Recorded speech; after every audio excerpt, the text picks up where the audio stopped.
right-hander. And that's one of the challenges here. Look at these corners, okay? Whoa, Tagliani got loose right there. Yeah, so you either turn or you brake. But if you try to do both, the car says, I don't want to do it. And that's why you carry the left front or right front tire. 2 tires off for Sam Hornish coming off of turn 9. So easy to lock up the tires. Watch the left front here. You can actually get daylight under it. There was the daylight. Chris Buescher in the 60 showing off. So you might say to yourself, why would the driver want, or why would the crew chief set up a car to do that? Well, you don't. You want 4 tires on the ground, but you got to give up something to get something. Turn 11 is not a passing zone. So the driver suffers through turn 11, and you work on your balance here into the keyhole. Regan Smith now looking down to the inside of Brendan Gaughan into turn 2. Gaughan sees him, gives him room. This is what we call off camber. You see that wiggle from Regan Smith. It's because the banking goes away. It's downhill, right-hander. It's basically everything that a oval race car driver hasn't experienced. It's miserable. Looking at the front end, that day-glow yellow of Justin Marks. Here's Regan Smith making the point. He's got the position now from Brendan Gaughan. That is for 7th. That's a good job. Regan Smith has been stealth-like all weekend. Just quietly going about his business. Maybe a reason why the 7 car had a run on the 62 right here. Well, he did that in Road America also several times and won the race. Won the race, that's right. So we won't judge. And he would be quick to point that out. Brendan was off a couple of times, and rain tires and slicks, and prevailed as a winner that day. We'll see how the 62 bunch can hang in today.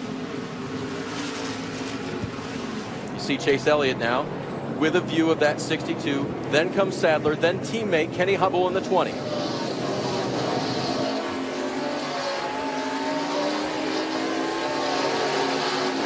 Dave, we're 4 laps in, and so far a lot of cooperation. Drivers are taking chances where they think they can get away with it, but they're not pushing the issue in areas where they get into trouble. One of the passing zones you talked about. Hornish is going to take 2nd. Buescher through past Tagliani for 3rd. If you love an upset and you love an underdog, the 60 car has been very fast all weekend. And he's really done a great job, in my view, the last couple of months in the Nationwide Series. And I said he was showing off earlier. Of course he wasn't showing off, but the car was, as that 60 car looked great coming through turn 11. There's a look at Buescher, looking back from the 54 of Hornish. I feel sometimes Chris Buescher is underappreciated. He just, there's so much attention given for good reason to Chase Elliott, Ty Dillon. Chris Buescher has continued to make progress as the season has gone along. Whoa, we got one off. Jeffrey Earnhardt in the sand trap. It's at turn 4, Ricky, that same place that under qualifying bit Tagliani. He had so much speed coming into that corner. Wow. Talked to Jeffrey a little bit yesterday. He wasn't completely dissatisfied with his run, but of course ovals have been his forte along the way. He was running 27th when he went off course. He was looking forward to today. Didn't have everything he wanted yesterday in practice, but was looking forward to getting all the laps in here today. So here's a look. There he is, locking him up, Ricky. Wow. Yeah. Again, the fastest portion of the course, and it looks like he had some real issues with braking. Thank goodness for sand traps as Jeffrey Earnhardt finds out, locking up the brakes in turn number 4. The 4 car coming to a rest and stuck for the moment.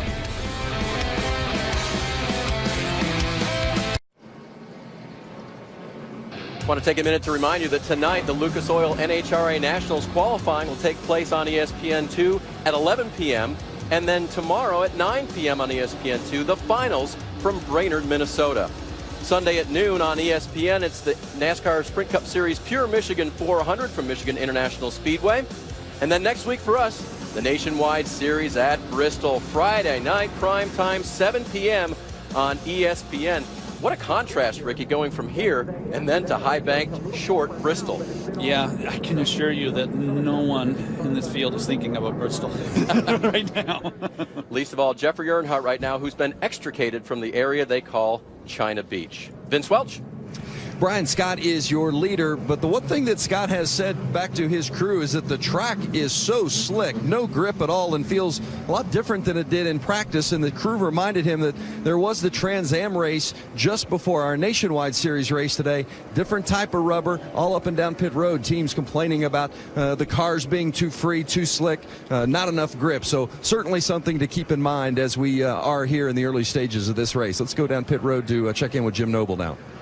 Yeah, Vince, playing off that, we heard from a lot of crew chiefs this week. They're really concerned about tires. Goodyear gave them a very unique set of tires. See these ones down here? They are different from front to back. Usually at a road course, you get all 4 tires the same.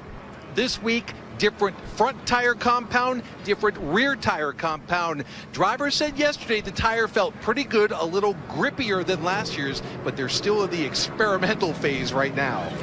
So there were some drivers resisting the change, and I think it's because their only reference was last year. As the weekend has gone long, they've actually become more comfortable with it. So no takers among the leaders on pit road at this point for the first caution of the day. The pit road was open, and they have not taken advantage of that right now for Brian Scott. Scott continues to lead. He's got lots of guys breathing down his neck, but he has the head here at Mid-Ohio right now.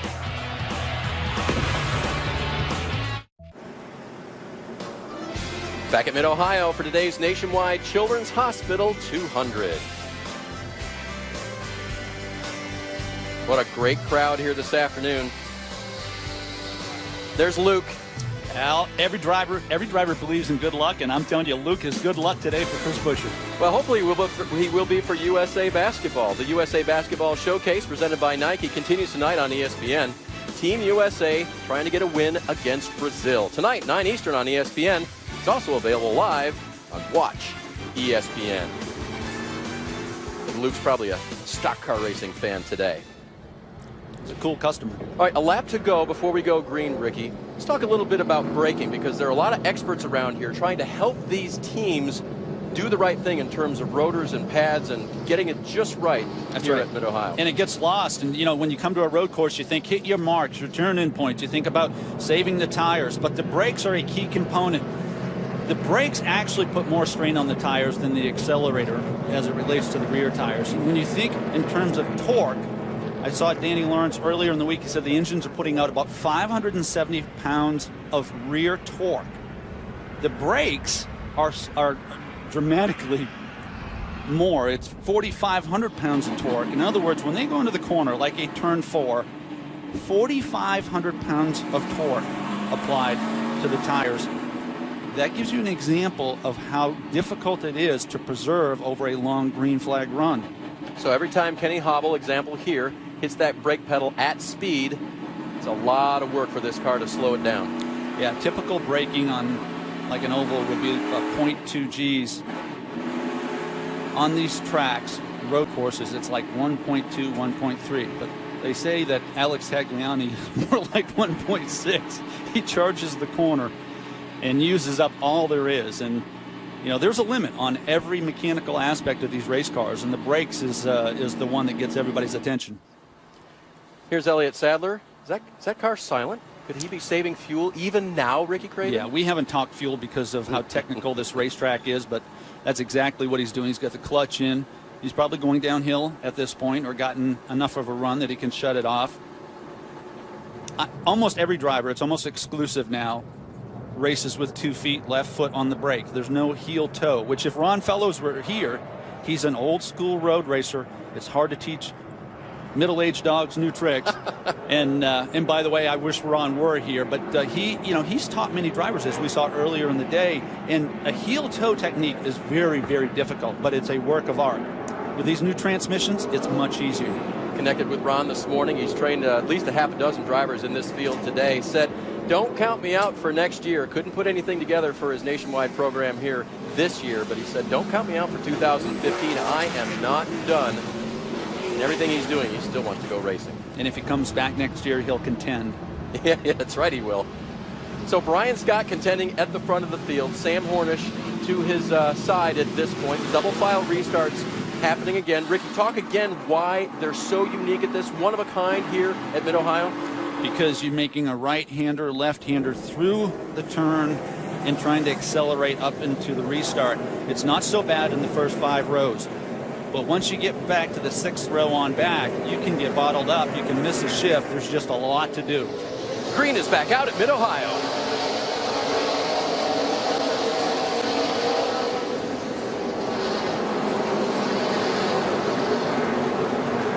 Brian Scott has been leading with authority here early on in this race. You were mentioning the horsepower numbers from engine builder Danny Lawrence. That's who builds them for Brian Scott.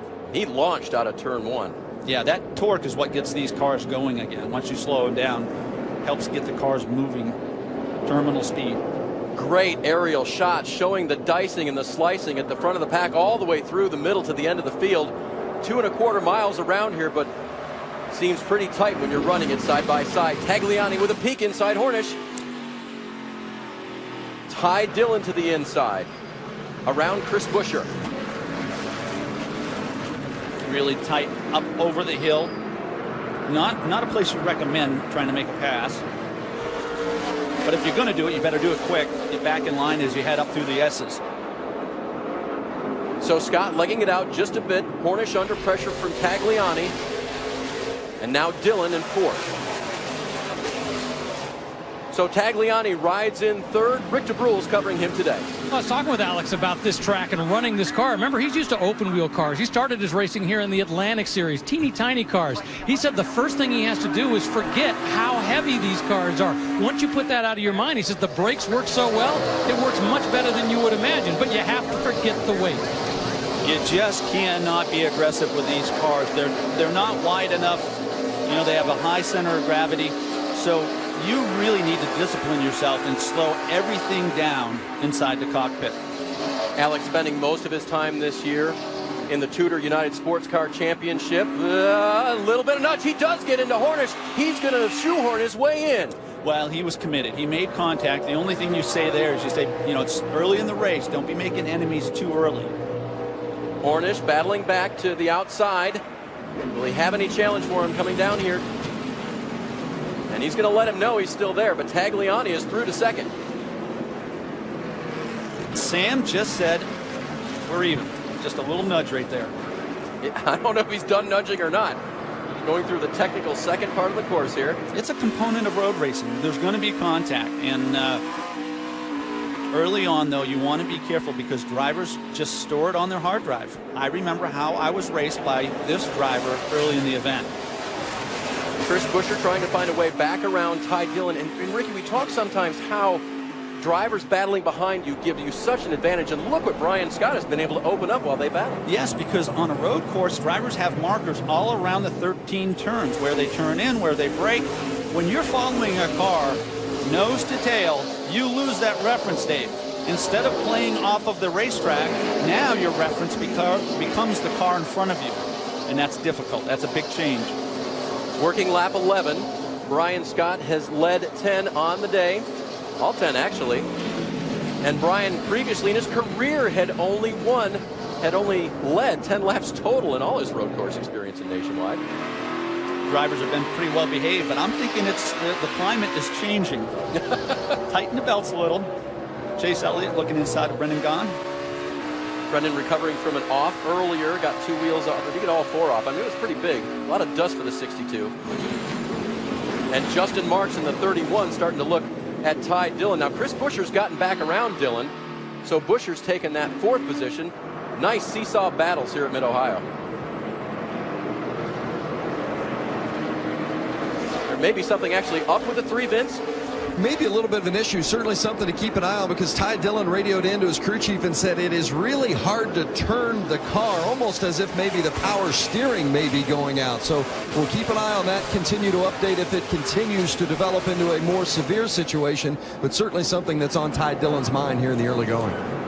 So the challenge with that is, with power steering, it's effortless, and you have a great feel of the race car. If you lose the power steering, all of a sudden, not only do you need to use more muscle to steer the car, but you've lost the feel of the race car. Regan Smith on board with him, looking to the inside of Justin Marks. Can't make a move there. what we call a head fake when a driver pulls out. He's going to